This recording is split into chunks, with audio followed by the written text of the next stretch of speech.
So ayun, syempre isang OSK na araw para sa ating mga ka-spaghetti. Ayan, and for today's vlog, ito, bebenta ko na yung aking isang service. Itong Hyundai Accent 2018 model. Ayan, ilang buwan ko na rin kasi hindi ginagamit. So ayan, bebenta ko na. At yun na kasi lagi kong ginagamit ngayon, yung kulay blue sa likod, yung Hyundai Elantra. Ayan. Pero ito, as is ko na ito bebenta kasi ayan, kayo na maglatag, baka pag napaganda ko ito, hindi ko na naman ibenta. Pero syempre sa buong details ng unit na to, bago tayo magsimula, baka pwede magpa-like at magpa-subscribe naman dyan kung sa YouTube ka nanonood. At kung sa Facebook naman, pa-follow at pa-share na rin para sa ibang ka-spaghetti natin. At kung okay lang naman, pa-comment na rin ako. Okay, so yan, start na tayo kaagad at nandito tayo sa aking munting bahay. Ayan. Dito nakapark yung aking Hyundai Accent Okay, so start na tayo syempre, let's go. Okay, so ayan, for sale ko na yung aking personal service ko. Ayan, alam ko kilala nyo na to sa mga dating nanonood sa akin. Alam nyo na lagi kong ginagamit to syempre. At yung sa iba sa inyo, nakita na yan.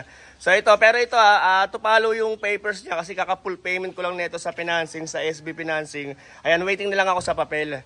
Ayan, pero ito, ayan, 2018 Hyundai Accent, manual transmission. Ayan, gas engine, 50k plus mileage. Ayan, at as is where is ko na siya binibenta. Kayo na bahala magpaganda.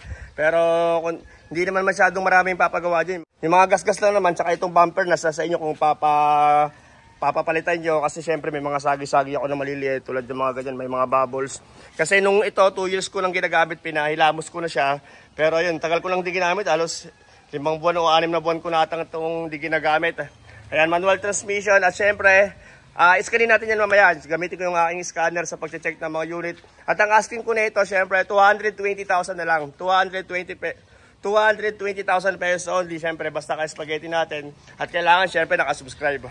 Ayan. So, ayan. At ikutin na natin, syempre, para makita nyo yung mga issue. Kasi ako, gusto ko transparent lahat. At ito, shoutout kay Paula. Paula, galit ka ba, Paula? Hindi. Galit ka ito, ha? Ayan, Paula yung aso ko. Okay, so, ito yung kanyang isa sa mga issue. So sa labas muna tayo, yan, kailangan ng alignment to, syempre. Kung ako sa inyo, saan mo gusto magpagawa na ito, pwedeng palitan yung bumper, pwedeng hindi. Pero nasa 3,000 to 3,500 lang naman yan kung bibili kayo ng surplus na bumper, tapos pa-paint yun na lang, pa-repaint. Ayan, so ito yung kanyang isa sa mga issue. Ayan, tsaka ito, medyo malabo na kasi tagal na ng stock Tsaka yung mga ganyan, may mga ganyan-ganyan Ayan, pare-touch nyo na lang At ito, nagbubbles na rin yung dito sa kabila Ayan, pero nakamags siya. Ayan, pwede yung pa-repaint na rin to, parang mukhang maganda. At sa gulong, makapal pa naman yung kanyang gulong. Ayan, naka-rain visor at maganda loob na ito So ito yung kanyang loob Ayan, ang kanyang saktong mileage ay 50,000. Ayan, alam ko marami na sa inyo na nakita na itong sasakyan ko na to. Araw-araw ko itong ginagamit dati. Ayan, nakabili ako ng bago syempre dahil sa inyo. Katas to YouTube, nakabili tayo ng Hyundai Elantra. Ayan, nilagyan ko na rin ng sidings, saka ng sticker dito. Ayan, naka-steering wheel. At saka ito, naka 9 inches Android monitor na siya. Ayan, pero gumagana yan. Ayaw ko lang start kasi ayaw ko lang pa-underin yung Android kasi yung tugtog kasi makaka-copy strike tayo So ayan, naka-leather set. Kita nyo naman yung pangalan ko, Sir Bugs. Ayan. Actually, yung nakaraan, ibibento ko na dapat to. Kaso nagdalawang isip ako kasi parang gusto ko siyang gamitin dahil syempre, unang kotse ko to. Pero, ayan, wala na kasi maparkan dito sa amin Ayan, kaya nasa labas nakapark yung Hyundai Elantra ko. So ito yung kanyang upuan sa likod Ganda ng loob na ito Ayan, manual transmission, gas engine. Ito, may nyo na to, 220,000 pesos only. At issue pa na ito is paso. Paso na yung register nito kasi hindi ko naman ginagamit. Nung January pa to na paso. Tsaka itong isang bintana niya, hindi siya gumagana Ayan Pero lahat naman ng bintana niya working Lahat. Ito, ayan Pati yung sa halika gumagana. Yung isa lang talaga na bintana doon ayaw gumana. Pero baka lilinisin lang yan kasi tagal ko lang di ginamit. Pero syempre check nyo pa rin dito. Kasi as is where is tayo, wala tayong warranty sa sasakyan. Kaya maganda check nyo na rin at test drive nyo. Pero okay ilalim na ito, okay makina. Yun lang talaga yung mga issue na ganyan. Syempre second hand, ginamit ko na. Kayo na bahala maglatag, okay? So, iskanin ko lang muna saglit. At ayun, kunin ko lang yung aking scanner. Dito nalagay yung scanner ko sa Hyundai Elantra sa likod. At thank you nga pala sa mga nagko-comment ng mga nakaraan at nalaman ko na nalayo pala inaabot ng video ko kahit pala sa ibang bansa. Thank you syempre sa mga ka-spaghetti ko. At ayun, ito yung aking scanner na ginagamit. Ayan, full system scanner tuwing mag-check tayo ng unit. Ayan, syempre kailangan checking all the way kasi limit lang yung ating puhunan kaya kailangan solid yung mga sasakyan na kinukuha natin. Pero itong Hyundai Accent ko kasi, bahala na kayo maglatag dyan. Ayan. Yan. Pero yung papel nito, sure naman yan, don't worry, kasi sa busing ko ito kinuha dati. Ayan. Medyo ang dami lang talagang gasgas na kasi hindi ko na pinagawa Mula nung nag 2 years sa akin to, pinahilamos ko siya, tapos dun wala na, hindi ko na siya pinaretouch ulit. Kasi hindi ko na ginagamit Okay, so scanin lang natin. Ito nga pala, ano siya, keyless entry na rin, pinapalitan ko siya. Pero mukhang lobot na kasi gumagana na lang siya kapag lock. Pag open mo, hindi na gumagana Pero may isa pa to, dalawa to Okay, so ayan, scanin na natin syempre. Ayan, atong Think Tool Mini. Ayan, at ang ating pangalan ng scanner. Ayan, so scan natin siya. So pag i-scan ka lahat, di dapat i-start ganyan lang. So syempre, check natin yung kanyang unit. Okay.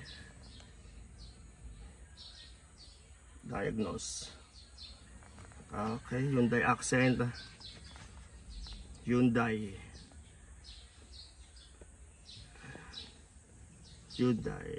Ay, hindi. Uli. Maraming palang Hyundai rito Hyundai Plus. Ito nga, Hyundai.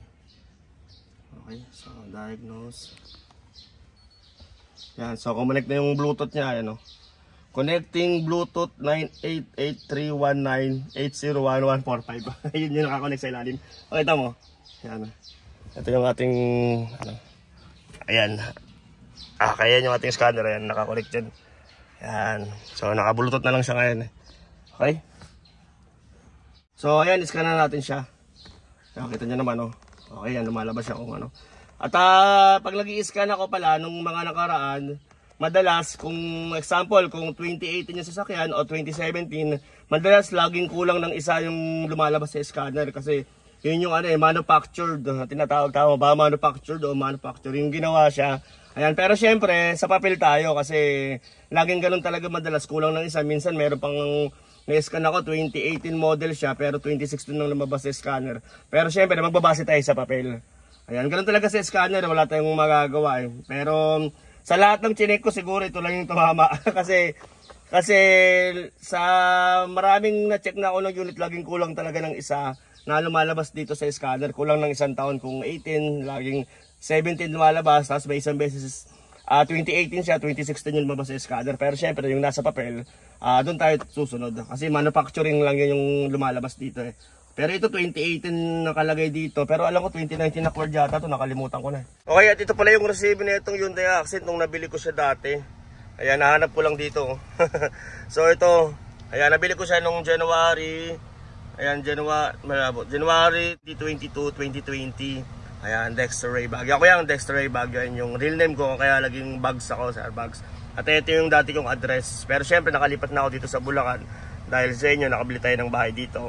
At ayan 350 yung price niya dati nung nabili ko. Pero financing to Yan, down ako ng 100. At yung balance to 50 yung hinulugulugan ko sa Asia Link. Pero nilipat nila sa SB Financing. So, doon ako nag-full payment sa SB Financing. At ito, okay na yung ating scanner. So, ayan, check lahat Kita nyo, walang edit walang ayan, check lahat So, siyempre, ayun, check.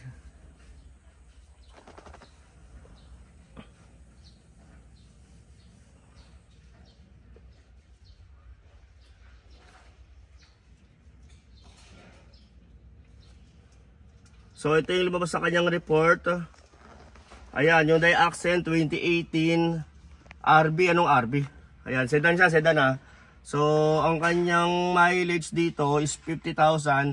Dito is 31,566 yung kanyang. Pero dito kasi miles Dito dito syempre kilometer. Mileage, kilometer, dito miles. Hindi ko alam paano pag-compute yan compute nyo na lang. Pero ang sakto nito 31,566 miles. Kung 1.1 yata o 1.2 ang pag-compute nun Bala na kayo mag-compute kasi basta yun, 31 miles dito. Okay, so ayan, check lahat siya, syempre. So, ayun. So ayan, mabas na Hyundai Accent 2018. Ayan, check lahat siya. Okay. So, ayan. Sa mga nagkaka-interest na ito yung aking contact number. Ayan. Tawag or text kayo syempre kung kailan kayo magpapaschedule kasi madalas wala ako dito sa bahay. Dahil syempre nagbablog ako at andun ako lagi sa warehouse. sa warehouse. Okay, so yun. Sana kahit paano nalibang kayo dito sa aking Hyundai Accent. Tsaka sa paggamit ng scanner hindi naman kailangan mekaniko ka o hindi naman kailangan na marami kang alam o magaling ka. Basta marunong ka lang gumamit, okay? Ako hindi naman ako mekaniko pero syempre, ayan kasi yung mekaniko, ewan ko lang syempre. Ayan, sige na, okay lang. Ayan, syempre, thank you sa inyo sa mga nanood at yun, chat na lang kayo or tawag or ayan, mag-direct message kayo sa messenger ko. Para sa ibang sasakyan na hinahanap nyo, ayan, mag-follow at mag-like kayo sa aking Facebook. Ayan, type nyo lang sa mga Facebook nyo, Sir Bugs. At sa mga ibang sasakyan na hinahanap nyo, pili na lang kayo dyan. Okay, so, yun lang, syempre, maraming salamat. Thank you very much mga ka-spaghetti.